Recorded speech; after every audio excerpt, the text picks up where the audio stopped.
এই দুরবস্থায় এবং এই দায়িত্ব পালন করে নাই, আল্লাহ পাক অচিরে তাদেরকে সরিয়ে দিবেন ইনশাআল্লাহ, কোনো সন্দেহ নাই। নতুন কোনো কওম আসবে ইনশাআল্লাহ, নতুন কোনো প্রজন্ম আসবে ইনশাআল্লাহ, যারা এই উম্মাহটাকে আবার তুলবে ইনশাআল্লাহ। এবং আমরা জানি, আমরা আখিরুজ্জামান স্টাডি করে দেখেছি যে বিশ্বের সামনে এমন সময় আসবে যখন ঈসা ইবনে মারইয়ামকে আল্লাহ পাক নামাবেন, এবং এই বিষয়ে কোনো সন্দেহ নাই। আর নেটো যদি চেষ্টা করে তাকে থামাতে পারবে না। কথা বুঝতে পারেন নাই? পৃথিবীর কোনো শক্তি তাকে আটকাতে পারবে। আল্লাহ পাক এটা বলে দিয়েছেন, সিরিয়ার দামেস্কের সাদা মিনারের উপরে দুইজন ফেরেশতার কাঁধে ভর করে ঈসা ইবনে মারইয়ামকে আল্লাহ পাক পাঠাবে। হাদিস এভাবে এসেছে, তার চুলগুলো ছিল ব্রাউন কালার এবং অনেক কাঠ পর্যন্ত লম্বা। চুলগুলো দিয়ে টপটপ করে পানি পড়তে থাকবে, দেখে মনে হবে মুক্তা ঝরে পড়ছে। এত স্পেসিফিকলি কোন কিতাবে বলা থাকতে পারে, কোন রিলিজনের মধ্যে থাকতে পারে ইসলাম ছাড়া? ইসলামই তো সেই রিলিজন যেখানে আপনি হায়েস্ট নিফাসের মাসআলা পাবেন, পররাষ্ট্রনীতিও পাবেন। অন্য কোথাও আছে? ঈসা ইবনে মারইয়ামের চুল দিয়ে টপটপ করে পানি পড়তে থাকবে, এটা পর্যন্ত বলা আছে। এবং আল্লাহ পাক বলেছেন, তার রাসূলের মাধ্যমে জানিয়েছেন সাল্লাল্লাহু আলাইহি ওয়াসাল্লাম, যে ঈসা ইবনে মারইয়াম প্যালেস্টাইনের বাবেলুদ নামক জায়গায় মাসিহুদ দাজ্জালকে হত্যা করবে ইনশাআল্লাহ। এবং এখান থেকে, ওই জেরুজালেম থেকে তিনি পুরো বিশ্বে ইসলামী খেলাফা বাস্তবায়ন করবেন। এটা কত বছর পর? এটা ননসেন্স প্রশ্ন। এটা কত বছর পর? এই প্রশ্নটা হচ্ছে এমন প্রশ্ন যে আদম আলাইহিস সালাম আর হাওয়া আলাইহিস সালাম যে গাছের ফল খেয়েছিলেন, ওই গাছের নাম কি? এই প্রশ্ন যেমন ভিত্তিহীন, ননসেন্স প্রশ্ন, এরকমই ননসেন্স প্রশ্ন হচ্ছে কত বছর পর এটা হবে। এটা দিয়ে আপনার কি দরকার? কত বছর পর হবে এদি আপনি কি করবেন? আমি কি করব? আর আমরা তো অপদার্থ, আগাছা, আমাদের সাথে এগুলো সাথে, আমাদের তো বেসিকই ঠিক নাই। ঈসা ইবনে মারইয়াম এর হাতে আল্লাহ রাব্বুল আলামিন 40 বছর পৃথিবীর খেলাফা রাখবেন ইনশাআল্লাহ তাআলা। তখনকার যে প্রজন্মটা থাকবে, এই প্রজন্ম ইনশাআল্লাহ ওই চোরাবালিতে ডুবে যাওয়া উম্মাহকে টেনে বের করবে ইনশাআল্লাহু আযজা ওয়া জাল। এখন সময়ের অপেক্ষা করে বসে থাকার জন্য আপনাকে পাঠানো হয়নি, আমাকে পাঠানো হয়নি। আল্লাহ পাক কিছু দায়িত্ব দিয়েছেন। প্রথমটা বলছিলাম, আপনাকে জ্ঞান অর্জন করতে হবে, এবং জ্ঞান অর্জনের প্রথম ধাপ হচ্ছে আল কোরআন। যে সেক্টরে পড়াশোনা করেন, তারপরে আপনি আসবেন আরবি ভাষা সাহিত্যে, এরপরে আসবেন তাফসিরে, অনুবাদে, এরপরে হাদিসের কিতাবগুলো পড়বেন। এবং লাভ দিয়ে কঠিন হাদিস পড়তে যাবেন না, রিকোয়েস্ট। আগে লাভ দিয়ে খপ করে সহিহ বুখারী ধরতে যাবেন না, আপনি বিভ্রান্ত হয়ে যাবেন। আই রিপিট, লাভ দিয়ে খপ করে সহিহ বুখারী ধরতে যাবেন না, আপনি বিভ্রান্ত হয়ে যাবেন। বলতে পারেন যে বেদাতি কথা বলছি কিনা? এটা ফকিহীদের কথা, যারা ফুকাহায়ে কেরাম তাদের কথা। কারণ লাভ দিয়ে কেউ MBA পড়তে পারে না, লাভ দিয়ে কেউ মেডিকেল সায়েন্সের বই পড়তে পারে না, এক লাফে কেউ এই যে ডক্টরেট করতে পারে না, পারে? তাকে ধাপে ধাপে উঠতে হয়, আপনাকেও ধাপে ধাপে উঠতে হবে। হাদিসে আরবাইন দিয়ে শুরু করেন। যে মাদ্রাসায় কওমি নিসাবে যারা পড়েছেন সবাই জানেন এই বিষয়গুলো। ফয়জুল কালাম দিয়ে শুরু করেন, ক্লাসিক্যাল বই, বুলুগুল মারাম মিন আদিল্লাতিল আহকাম, এগুলো দিয়ে আগান। মিশকাতুল মাসাবিহ দিয়ে আগান। মিশকাত পড়তেই তো দাঁত ভেঙে যায়, এত সহজ মনে করেছেন? 2-4 পাতা হাদিস পড়ে নিজেকে মুফতি মনে করবেন না। ক্লাসিক্যাল বইগুলো অনেক কঠিন, এবং যারা আলেম ওলামা হয়েছেন এমনি এমনি হন নাই, সুদীর্ঘ পথ পাড়ি দিয়ে আলেম হয়েছেন। যখন আপনি কম জানবেন তখন মনে হবে যে আমি অনেক জানি, যখন বেশি জানবেন মনে হবে কিচ্ছু জানি না। আমার কথা বুঝতে চেষ্টা করেন। যখন কম জানবেন মনে হবে অনেক জানি, আমি পণ্ডিত, এটা হালাল, এটা হারাম, এটা জায়েজ, এটা নাজায়েজ। যত বেশি জানতে থাকবেন, যত বেশি আলেম ওলামার সোহবতে পড়ে থাকবেন, দেখবেন আপনি কিচ্ছু জানেন না। এবং যত দিন যাচ্ছে আমি নিজেকে এই জায়গায় ফিল করি যে আমি আসলে কিছুই জানি না। এবং আমি যেখানে বসে কথা বলছি,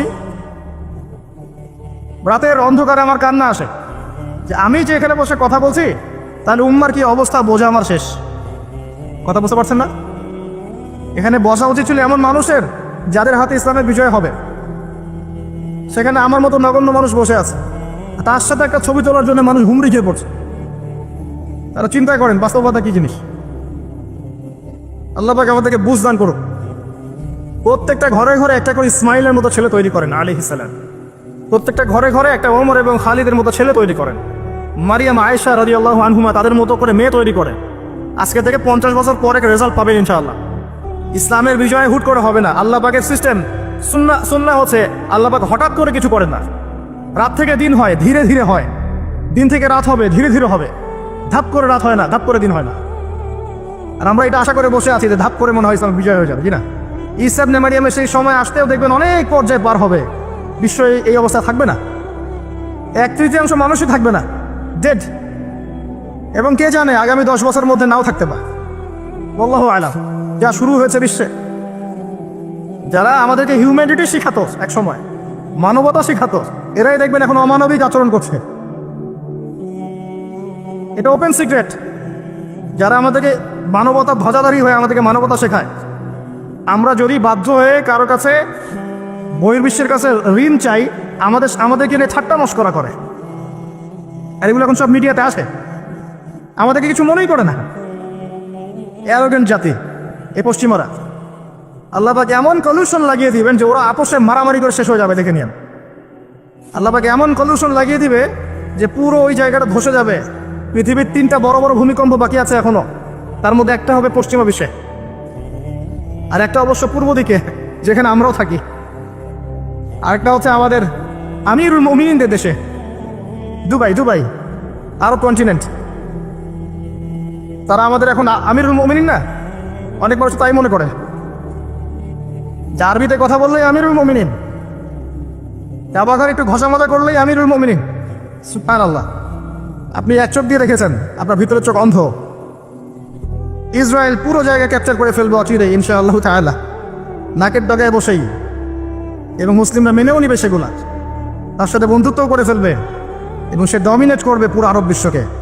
চ্যালেঞ্জ করলাম, দেখে নিন ইনশাআল্লাহ তাআলা। আপনি এখন অন্ধ। ইমামুল মাহদি যখন আসবে তখন দেখবেন তার উপরেই চাপ সৃষ্টি করা হবে। ইমামুল মাহদিকে নিঃসন্দেহে সন্ত্রাসী বলা হবে যদি ওই সময় মিডিয়াগুলো থাকে, এবং মুসলিমরাই এইগুলো ঢোল পিটাবে, দেখে নিন। এক শ্রেণীর মুসলিম বের হয়ে যাবে তখনও, যখন বলবে যে ইমামুল মাহদি খারেজি, এটাও বলবে।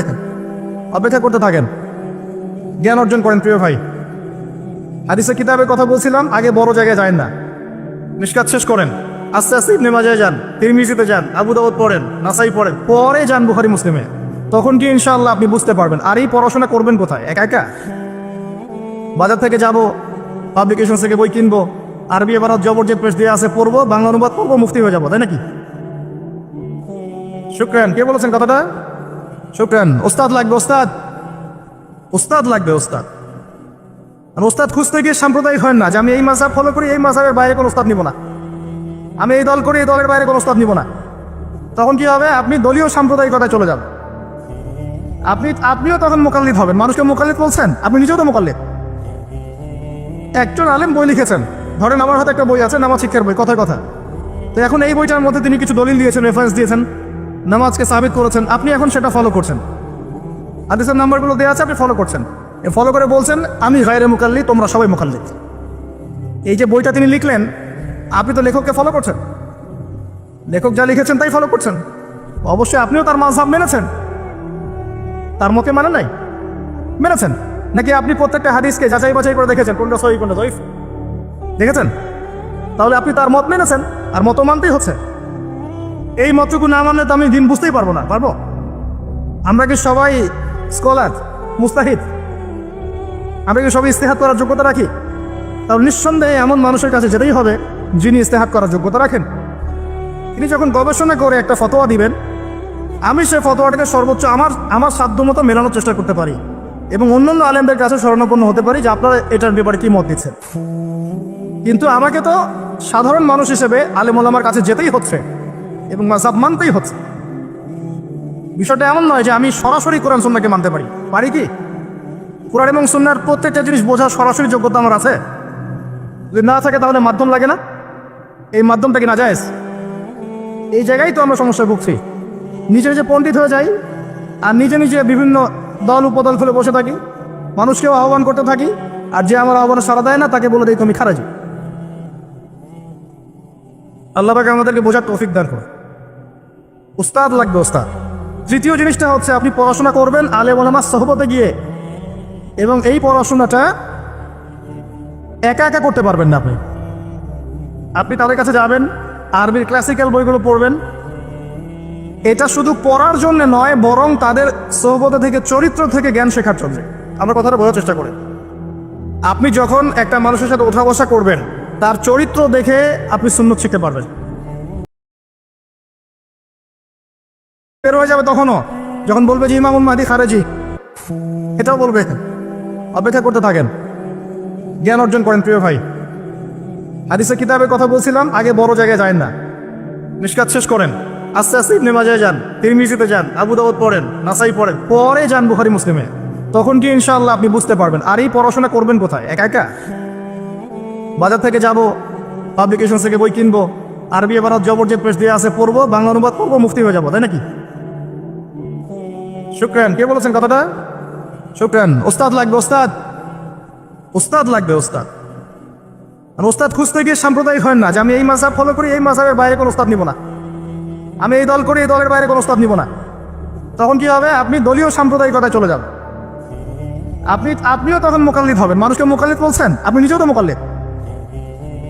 একজন আলেম বই লিখেছেন, ধরেন আমার হাতে একটা বই আছে, নামাজ শিক্ষার বই, কথার কথা। তো এখন এই বইটার মধ্যে তিনি কিছু দলিল দিয়েছেন, রেফারেন্স দিয়েছেন, নামাজকে সাবিত করেছেন, আপনি এখন সেটা ফলো করছেন। হাদিসের নাম্বারগুলো দেওয়া আছে, আপনি ফলো করছেন। ফলো করে বলছেন আমি গায়রে মুকাল্লিদ, তোমরা সবাই মুকাল্লিদ। এই যে বইটা তিনি লিখলেন, আপনি তো লেখককে ফলো করছেন, লেখক যা লিখেছেন তাই ফলো করছেন। অবশ্যই আপনিও তার মাযহাব মেনেছেন, তার মতে মানে নাই, মেনেছেন নাকি? আপনি প্রত্যেকটা হাদিসকে যাচাই বাছাই করে দেখেছেন কোনটা সহিহ কোনটা যঈফ, দেখেছেন? তাহলে আপনি তার মত মেনেছেন, আর মত মানতেই হচ্ছে। এই মতটুকু না মানলে তো আমি দিন বুঝতেই পারবো না। পারবো? আমরা কি সবাই স্কলার, মুস্তাহিদ? আমরা কি সবাই ইস্তেহাদ করার যোগ্যতা রাখি? তাহলে নিঃসন্দেহে এমন মানুষের কাছে যেতেই হবে যিনি ইস্তেহাদ করার যোগ্যতা রাখেন। তিনি যখন গবেষণা করে একটা ফতোয়া দিবেন, আমি সেই ফতোয়াটাকে সর্বোচ্চ আমার সাধ্য মতো মেলানোর চেষ্টা করতে পারি এবং অন্যান্য আলেমদের কাছে শরণাপন্ন হতে পারি যে আপনারা এটার ব্যাপারে কি মত দিচ্ছেন। কিন্তু আমাকে তো সাধারণ মানুষ হিসেবে আলেম ওলামার কাছে যেতেই হচ্ছে এবং মাযহাব মানতেই হচ্ছে। বিষয়টা এমন নয় যে আমি সরাসরি কোরআন সুন্নাহকে মানতে পারি। পারি কি? কোরআন এবং সুন্নাহর প্রত্যেকটা জিনিস বোঝার সরাসরি যোগ্যতা আমার আছে? যদি না থাকে তাহলে মাধ্যম লাগে না? এই মাধ্যমটা কি নাজায়েজ? এই জায়গায় তো আমরা সমস্যায় ভুগছি। নিজে নিজে পণ্ডিত হয়ে যাই আর নিজে নিজে বিভিন্ন দল উপদল খুলে বসে থাকি, মানুষকেও আহ্বান করতে থাকি, আর যে আমার আহ্বানে সাড়া দেয় না তাকে বলে দিই তুমি খারাজি। আল্লাহ পাক আমাদেরকে বোঝার তৌফিক দান করে। উস্তাদ লাগবে, ওস্তাদ। তৃতীয় জিনিসটা হচ্ছে আপনি পড়াশোনা করবেন আলেম ওলামার সোহবতে গিয়ে, এবং এই পড়াশোনাটা একা একা করতে পারবেন না। আপনি তাদের কাছে যাবেন, আরবির ক্লাসিক্যাল বইগুলো পড়বেন। এটা শুধু পড়ার জন্য নয়, বরং তাদের সোহবতে থেকে, চরিত্র থেকে জ্ঞান শেখার জন্য। আমরা কথাটা বোঝার চেষ্টা করি। আপনি যখন একটা মানুষের সাথে ওঠা বসা করবেন, তার চরিত্র দেখে আপনি সুন্নত শিখতে পারবেন। রাসূলুল্লাহ সাল্লাল্লাহু আলাইহি ওয়াসাল্লাম এমনভাবে কি ইসলাম শিখিয়েছিলেন? একটা কাগজের মধ্যে সূরা লিখে দিলেন, বাসায় যাও পড়ে নিও। সাহাবীদেরকে এমনভাবে শিখিয়েছেন? সাহাবায়ে কেরাম কোরআন সুন্নাত তার সোহবতে এসে শিখেছেন, তাকে দেখে শিখেছেন। কেমন করে তিনি কথা বলেন, কেমন করে ওঠেন, কেমন করে বসেন, কেমন করে চিন্তা করেন, কিভাবে তিনি ঘোড়সাওয়ার হন, বাসায় কি করেন, নামাজ কেমন করে পড়েন, প্রতিটা বিষয় তিনি তারা দেখে দেখে দেখে দেখে আয়ত্ত করেছেন। আব্দুল্লাহ ইবনে মাসউদ রাদিয়াল্লাহু আনহু সম্পর্কে বলা হয় যে তিনি এমনভাবে নবী সাল্লাল্লাহু আলাইহি ওয়াসাল্লামকে দেখেছেন, কপি করার চেষ্টা করেছেন, যে তিনি উঠতেন তার মতো করে, বসতেন তার মতো করে, কথা বলতেন তার মতো করে। সুবহানাল্লাহ। সোহবতেই আপনাকে নূর দিবে ইনশাআল্লাহ। এবং যখন আল্লাহর নূর প্রাপ্ত মানুষের কাছে গিয়ে আপনি থাকবেন, তখন আপনি বুঝতে পারবেন যে আপনার ভিতরে কোথায় ত্রুটি আছে। আপনার ভিতরে ত্রুটি কোথায় কোথায় আছে এটা আপনি ধরতে পারবেন না, মানুষ ধরিয়ে দিতে হবে। এবং আল্লাহওয়ালা মানুষরা যদি ধরিয়ে দেয় এবং আপনি সংশোধন করে নেন, তখন আপনি সঠিক পথ পাবেন ইনশাআল্লাহ। সোহবত, এই সোহবত আপনাকে তাজকিয়া দিবে। তাজকিয়া মানে কি? আত্মশুদ্ধি। তাজকিয়া মানে আত্মশুদ্ধি, এবং আত্মশুদ্ধি হচ্ছে এখনকার সবচেয়ে বড় বিষয়। আত্মশুদ্ধি নাই, বড় বড় লেকচার দিয়ে লাভ নাই। আত্মশুদ্ধি কখন আসবে? যখন কলবে নূর আসবে। কলবে নূর কখন আসবে? যখন আপনি বেশি বেশি কোরআন তেলাওয়াত করবেন, 1 নাম্বার। 2 নাম্বার, যখন আপনি বেশি বেশি মৌতের ফিকির করবেন। 3 নাম্বার, বেশি বেশি কবরের চিন্তা করবেন, পরকালের চিন্তা করবেন। 4 নাম্বার, বেশি বেশি আপনি আল্লাহর জিকির করবেন। 5 নাম্বার, বেশি বেশি আল্লাহর কাছে দোয়া করবেন। কম খাবেন, কম ঘুমাবেন, কম স্ত্রী সহবাস করবেন, কম মানুষের সাথে মিশবেন, কম কথা বলবেন। নূর আসবে ইনশাআল্লাহ। যত বেশি খাবেন, যত বেশি ঘুমাবেন, বেশি বেশি যৌন সম্পর্ক করবেন, হালাল হলেও বেশি বেশি করবেন, বেশি বেশি খাবেন, বেশি বেশি কথা বলবেন, আর বেশি বেশি মানুষের সাথে আড্ডা পিটায় বেড়াবেন, কলবের নুন নষ্ট হয়ে যাবে।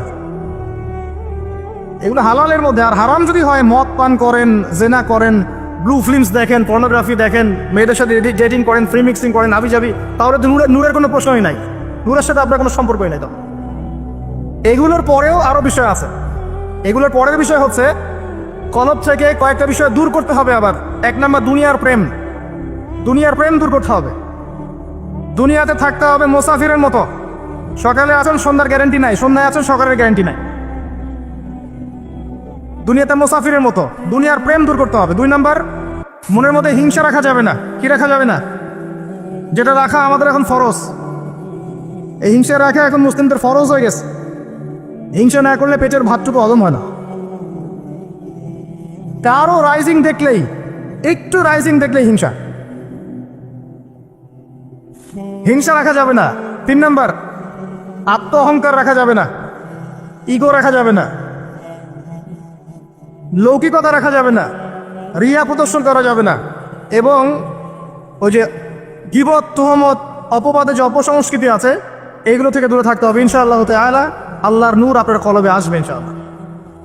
তখন ইনশাআল্লাহ তাআলা আপনি খিজির হবেন আলাইহিস সালাম, যে কিনা অনেক দূর পর্যন্ত দেখতে পারে, যা মূসা আলাইহিস সালাম পর্যন্ত পারেন নাই। সুবহানাল্লাহ। আসেন, এই খিজির আলাইহিস সালামকেই আল্লাহ পাক বলেছেন শেষ জামানার সবচেয়ে জ্ঞানী মানুষ। মানে জামানা না, পুরো ইউনিভার্সের সবচেয়ে জ্ঞানী মানুষ।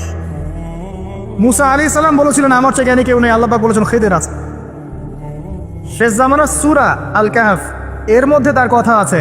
এটা আপনাকে ডাইরেকশন দিচ্ছে, শেষ জামানায় যদি আপনি হকপন্থী হতে চান, আলো সন্ধান পেতে চান, খিদির আলাইহিস সালামের মতো দূরদর্শিতা সম্পন্ন হতে হবে। আল্লাহ পাক তৌফিক দান করুন। হাদিসের বইগুলো পড়েন, ওস্তাদের কাছে গিয়ে শেখেন। এরপরে সোহবত আপনাকে আত্মশুদ্ধি দিবে। আত্মশুদ্ধির কিছু পথ পদ্ধতি বলে দিলাম। এখানে আমি একটা হাদিস বলবো, এই হাদিসটা খুব ভালো করে শোনেন। আল্লাহ রাব্বুল আলামিন বলেছেন হাদিসে কুদসি, যে আল্লাহ পাক যেগুলো ফরজ করেছেন, ওয়াজিব করেছেন, এগুলো যখন একজন বান্দা নিয়মিত করতে থাকে এবং এর সাথেও নফল কাজ করতে থাকে, আল্লাহ পাক সেই বান্দাকে ভালোবেসে ফেলেন। আল্লাহ পাক যখন কোনো বান্দাকে ভালোবাসেন, তাকে ডেকে নিয়ে আসেন, তাকে ডেকে নিয়ে বলেন, সরি, এই যে আপনি ওঠাউঠি করছেন, আমার কনসেন্ট্রেশন নষ্ট হচ্ছে। যখন আল্লাহ পাক কাউকে ভালোবাসেন, তখন জিবরাইল আলাইহিস সালামকে ডেকে নিয়ে আসেন। ডেকে নিয়ে এসে বলেন যে পৃথিবীতে অমুকের পুত্র অমুক, তাকে আমি ভালোবাসি, হে জিবরাইল তুমিও তাকে ভালোবাসো। এরপর জিবরাইল আলাইহিস সালাম তাকে ভালোবাসতে থাকেন এবং অন্যান্য মালায়েকাদেরকে ডেকে জিবরাইল আলাইহিস সালাম বলেন, আল্লাহ অমুককে ভালোবাসেন, আমিও তাকে ভালোবাসি, তোমরা সবাই তাকে ভালোবাসো। এরপর সমস্ত ফেরেশতারা তাকে ভালোবাসতে শুরু করে।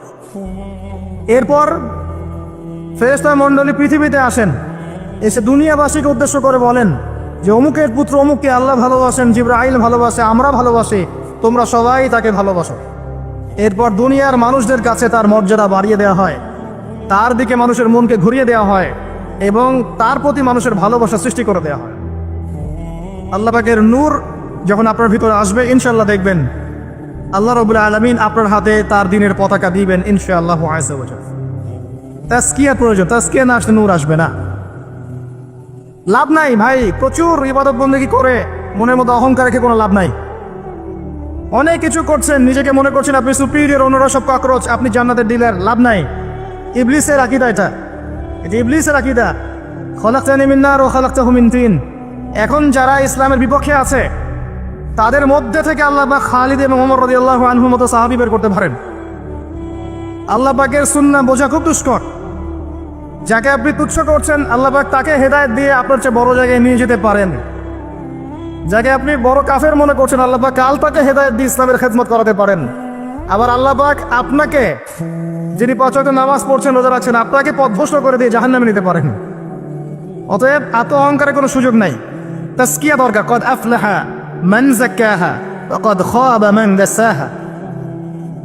কদ আফলাহা মান তাযাক্কা ওয়া যাকারা ইসমা রাব্বিহি ফাসাল্লা বাল তু'থিরুনা আল হায়াতা আদ-দুনিয়া ওয়াল আখিরাতু খায়রু ওয়া আবকা। তাজকিয়ার পরে কি করবেন? চেষ্টা করেন হালাল রিজিক অন্বেষণ করার। আল্লাহর রাস্তায় সুখ খায় না, আল্লাহর ওয়াস্তে ঘুষে যায় না, আল্লাহর ওয়াস্তে আল্লাহর দোহাই দিয়ে বলছি দুর্নীতি করেন না, আল্লাহর ওয়াস্তে মানুষের সম্পদ আত্মসাৎ করেন না, আল্লাহকে ভয় করেন, আল্লাহর ওয়াস্তে করেন, আল্লাহর ওয়াস্তে ছেড়ে দেন। হাত জোর করে রিকোয়েস্ট করছি, সুদ খায়েন না। নিজের মায়ের সাথে জেনার মতো ওয়াল আখিরাতু খায়রু ওয়া আবকা। তাজকিয়ার পরে কি করবেন?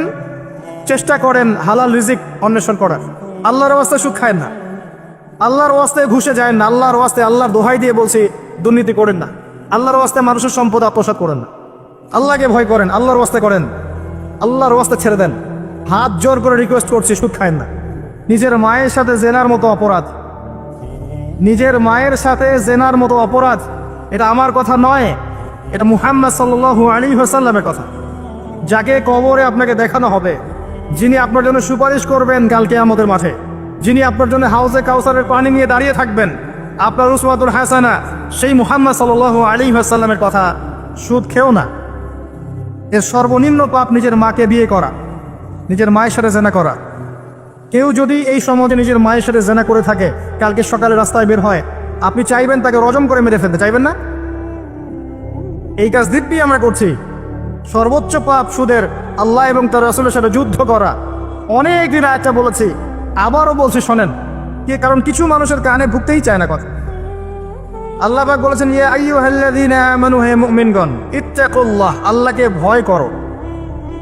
ওয়া যারু মা বাকিয়া মিনার রিবা, সুদের অবশিষ্ট অংশগুলো ছেড়ে দাও। ইন কুনতুম মুমিনিন, যদি প্রকৃতপক্ষে মুমিন হয়ে থাকে। ওয়া ইল্লাম তাফআলু, যদি তোমরা এই কাজ না করো। শুনেন আল্লাহর কথা। আল্লাহ বলছেন, যদি তোমরা এই কাজ না করো, ফাআযানু বিহারবিন মিনাল্লাহি ওয়া রাসূলিহি, তাহলে আল্লাহ এবং তার রাসূলের সাথে যুদ্ধের ঘোষণা শুনে নাও। The path is yours, choose your path, রাস্তা আপনার, আপনি চুজ করেন কোন পথে আপনি যাবেন। কেউ বাধ্য করবে না আপনাকে। লা ইকরাহা ফিদ্দিন, দিনে কোনো বাড়াবাড়ি নাই। তরোয়াল দিয়ে কেউ বলবে না যে সুদ খেও না, তরোয়ালের জন্য কেউ বলবে না যে ইসলাম কবুল করো। ইসলাম এগুলো হারাম, ইসলাম এগুলো ছড়ায় নাই, এগুলোর সাথে ইসলামের কোনো সম্পর্ক নাই। ইসলামের নামে যারা সন্ত্রাসবাদ ছড়িয়েছে এবং জঙ্গিবাদ ছড়িয়েছে, এগুলোর সাথে ইসলামের কোনো সম্পর্ক নাই।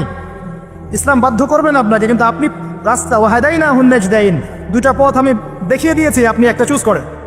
ইম্মা শাকিরা ওয়া ইম্মা কাফুরা, ইচ্ছা হলে আপনি কুফরি করেন, ইচ্ছা হলে কৃতজ্ঞ হন। আল্লাহ বলেছেন সুদ খেও না। নিজের মায়ের সাথে জেনা করা, আল্লাহ এবং তার রাসূলের সাথে যুদ্ধ করা, আপনি পথ চুজ করেন। একটা টাকা যদি হারাম থাকে রিজিকে, আপনার ইবাদত কবুল হবে না।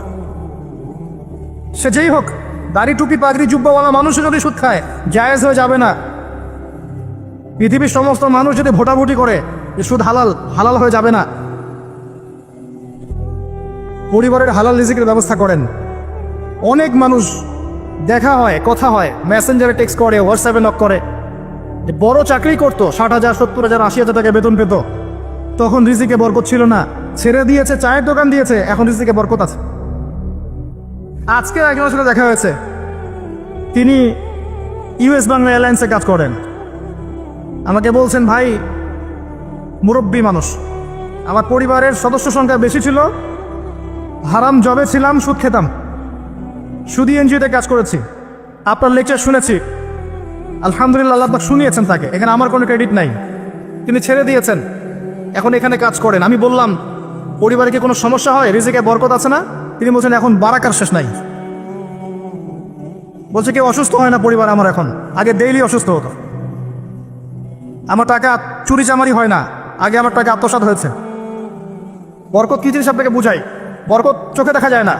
আপনি হালাল রিজিকে থাকেন, দেখবেন আপনার পরিবারের মানুষ কম অসুস্থ হচ্ছে, খরচ কমে গেল, আপনার সম্পদ চুরি ডাকাতি হচ্ছে না, নিরাপদ আছে।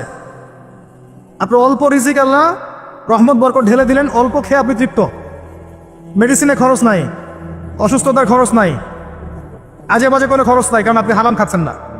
বরকত চোখে দেখা যায় না, এটা বুঝতে হয়। আবার দেখবেন মাসে কোটি টাকা আর্ন করছেন, এই যে বড় একটা ক্যান্সার, এই যে কিডনি ড্যামেজ, এই যে ব্লাড চেঞ্জ করতে হচ্ছে, একটা রোগ শেষ হচ্ছে আরেকটা শুরু হচ্ছে, বাবার অসুখ, মায়ের অসুখ, এই সমস্যা ওই সমস্যা একটার পর একটা লেগেই আছে। এই প্রজেক্ট নষ্ট হচ্ছে, ওই প্রজেক্ট নষ্ট হচ্ছে, আবার মানুষ ছিনতাই করছে, চুরি ডাকাতি করছে। এটা আল্লাহ পাকের গজব। রহমত বরকত চোখে দেখা যায় না, এটা আপনাকে বিশ্বাস করতে হবে যে আল্লাহর পক্ষ থেকে এগুলো আসে। ইমানের 6 পিলার সব তো গায়েব, আল্লাহ বিশ্বাস গায়েব, মালায়েকা ওয়া কুতুবিহি ওয়া রুসুলিহি ওয়াল ইয়াউমিল আখির ওয়াল কদরি খায়রি ওয়া শাররি, সবই গায়েব। অদৃশ্য বিশ্বাসের নামই তো ঈমান। তো বরকত রহমতি দেখা যাবে? দেখা যাবে না। রূহ বা আত্মাকে দেখেছেন? আপনার শরীরে নাই। এইভাবেই আল্লাহর রহমত বরকতে বিশ্বাস করতে হবে। আল্লাহ পাক ইনশাআল্লাহ তাআলা আপনার হালাল অল্প রিজিকে বারাকা দিবেন ইনশাআল্লাহ। আল্লাহর ওয়াস্তে দুর্নীতি করেন না, আল্লাহর ওয়াস্তে করেন না। আমি বলি একটা হাদিস শোনাই। আমরা তো দায়িত্ব পেলে অনেক খুশি হই। রাসূলুল্লাহ সাল্লাল্লাহু আলাইহি ওয়াসাল্লাম বলেছিলেন, হে আবু যর, তুমি কখনো দুইজন ব্যক্তির দায়িত্ব নিতে যেও না। যদি দুইজন ব্যক্তির দায়িত্ব নাও, যেন তোমাকে ছুরিবিহীন জবাই করে ফেলা হয়েছে। কারণ প্রত্যেককে তার দায়িত্ব সম্পর্কে জিজ্ঞাসা করা হবে। আমরা তো খুশি হই। রাসূল সাল্লাল্লাহু আলাইহি ওয়াসাল্লাম বলেছেন, তোমরা কি জানো সবচেয়ে বড় মিসকিনকে? সবচেয়ে বড় মিসকিনকে, দরিদ্রকে? সাহাবীরা বলছেন, আমরা তো মনে করি যার কাছে অর্থ সম্পদ কম সেই বড় মিসকিন। আল্লাহ রাসূল বলছেন, ভুল। শোনো, সবচেয়ে বড় মিসকিন সেই ব্যক্তি যে ব্যক্তি পরকালে অনেক নেকি নিয়ে উঠবে। নামাজ, রোজা, হজ, জাকাত, ওমরা, হজের নেকি, বিশাল বিশাল নেকি। এরপরে সে দেখবে সামনে মানুষ দাঁড়িয়ে আছে, কারো গীবত করেছে, কাউকে তহমত দিয়েছে, কাউকে অপবাদ দিয়েছে, কারো টাকা চুরি করেছে, কাউকে অন্যায়ভাবে জুলুম করেছে, কাউকে পিটিয়েছে, কারো সম্পদ লুট করেছে ইত্যাদি। তখন আল্লাহ পাক বলবেন, শোধ করে দাও। কিভাবে শোধ করা হবে? ফেরেশতারা জিজ্ঞাসা করবেন। আল্লাহর পক্ষ থেকে হুকুম আসবে, এই ব্যক্তির নেকিগুলোকে ওদের আমল নামে কনভার্ট করো। শেয়ার ইট পাস করে দাও। ওটা আরো বড় টেকনোলজি হবে ইনশাআল্লাহ তাআলা। বলার সাথে সাথেই আপনার নেকি আমার নেকি দেখা যাবে চলে গেছে, নাউজুবিল্লাহ। এবার সব নেকি শেষ। এবার কি হবে? অর্ডার আসবে, তাদের গুনাহগুলোকে এই ব্যক্তির আমল নামে চাপিয়ে দেওয়া হবে। এরপর আল্লাহ পাক বলবেন, ইকরা কিতাবাক, পড়ো তোমার কিতাব। ওয়া কাফা বিনাফসিকা আল ইয়াউমা আলাইকা হাসিবা, আজকে তুমি তোমার হিসাব নেওয়ার জন্য যথেষ্ট। এই কিতাব আর ডান হাতে আসবে না, ঘুরে আসবে। ওয়া আম্মা মান উতিয়া কিতাবাহু বিশিমালিহি ফাসাউফা ইয়াদউ সুবুরা, তখন সে মৌতকে ডাকতে থাকবে, হায় আজকে আমার একটা মৃত্যু দিয়ে কাজ হবে না, 1000টা মৌত আমার দরকার। সুবহানাল্লাহ, ইন্না লিল্লাহি ওয়া ইন্না ইলাইহি রাজিউন। এই হচ্ছে তাদের পরিণতি যারা অন্যের সম্পদ আত্মসাৎ করে খাবে। আল্লাহ পাক আমাদেরকে বোঝার তৌফিক দান করুন। এবং মানুষের সাথে জড়িত হক যাদের থাকবে, আল্লাহ পাক যেন আমাদেরকে মানুষের সাথে জড়িত কোনো হক না রাখেন, পবিত্র অবস্থায় দুনিয়া থেকে নেন, আল্লাহুম্মা আমিন। কারণ দুনিয়াতে যার হক তাকে দিয়ে দেন। ভাই, আমি একটা কথা বলেছি, কথাটা ভাইরাল হয়েছে অনেক। মানুষের অবস্থানকেই ভালোবাসে। মানুষ কখনোই মানুষের অন্তঃসত্ত্বাকে ভালোবাসে না। অবস্থান আপনার ভালো, আপনার পিছনে মানুষের অভাব থাকবে না। আজকে আপনার ক্ষমতা আছে, পাওয়ার আছে, খ্যাতি আছে, ইত্যাদি আছে, মানুষ দেখবেন পিছনে ঘুরঘুর করছে। এবং এরা কিন্তু সবাই সবার স্বার্থেই ঘুরঘুর করছে। এর বাইরে আল্লাহ পাক কিছু মানুষের মনে আল্লাহর পক্ষ থেকে মহব্বত দেন, এটা আলাদা বিষয়। এটা শুধু ধার্মিকদের ক্ষেত্রেই সম্ভব। ওই দুই ব্যক্তি যারা আরো সে ছায়া পাবে, তারা একে অপরকে আল্লাহর ওয়াস্তে মহব্বত করেছে, তাই না? অতএব আল্লাহর পক্ষ থেকে একটা মহব্বত থাকে, এটার কোনো স্বার্থ থাকে না, নিঃস্বার্থ ভালোবাসা। এটা টোটালি নিঃস্বার্থ ভালোবাসা, কোনো স্বার্থ নাই। কিন্তু দুনিয়ার ভালোবাসা স্বার্থপর। অবস্থানকে আপনাকে মূল্যায়ন করা হবে। আপন শুধু আল্লাহ পাক আপনার। আল্লাহর জন্যে যার হক তাকে দিয়ে দেন, নিজের হক আল্লাহর কাছে চেয়ে নেন, আপনি সুখে থাকবেন ইনশাআল্লাহ। এর চেয়ে কোনো ফিলোসফি নাই দুনিয়াতে সুখে থাকা। আপনি মানুষকে সন্তুষ্ট করতে পারবেন না। পরিবার, বাবা মা, ছেলে মেয়ে, বউ বাচ্চা, কাউকে সন্তুষ্ট করতে পারবেন 100%। আপনি কাউকে সন্তুষ্ট করতে পারবেন না। সারা জীবন করে যাবেন, আপনার বিরুদ্ধে অভিযোগ থেকেই যাবে। শুধু আল্লাহ রাব্বুল আলামিন অপেক্ষা করে বসে আছেন। এই বসে আছেন কথাটাকে আবার ভাইরাল করে বিতর্কিত করেন না।